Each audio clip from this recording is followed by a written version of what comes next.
Lu tahu nggak, ada satu jenderal yang namanya bikin Roma mimpi buruk selama puluhan tahun. Namanya Hannibal Barca. Kisah dimulai di Kartago sekitar 247 sebelum Masehi. Hannibal lahir di tengah kekalahan pahit Perang Punisia pertama. Sejak bocah, hidupnya udah dikelilingi dendam. Ayahnya, Hamilcar Barca, jenderal paling disegani Kartago, percaya Roma adalah ancaman abadi, dan dia mau anaknya tumbuh tanpa rasa takut.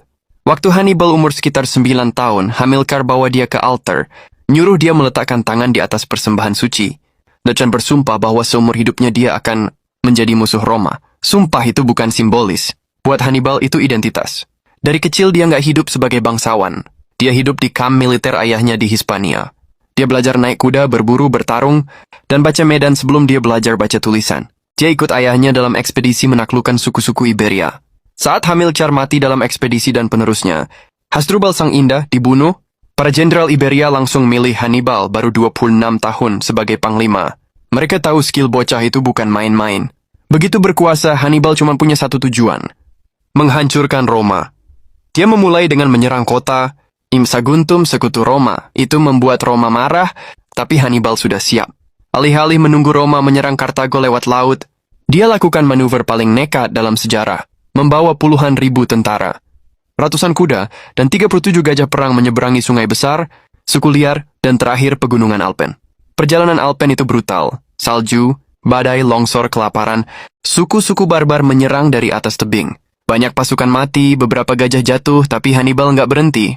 Dia turun di Italia dari arah yang sama sekali nggak diprediksi Roma.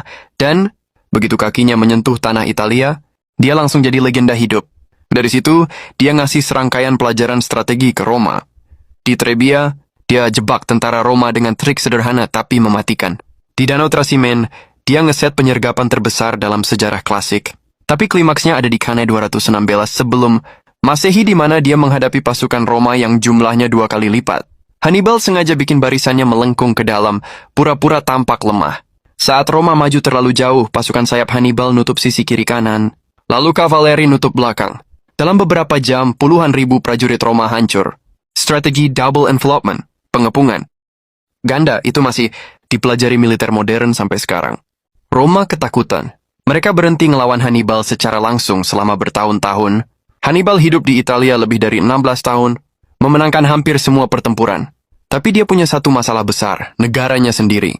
Kartago nggak kirim bala bantuan, nggak kirim logistik, bahkan sering mengabaikan permintaannya. Secara militer, Hannibal bisa menghancurkan Roma. Secara politik, dia ditinggalkan sendirian. Roma berubah taktik. Bukan kalahin Hannibal di Italia, tapi serang Kartago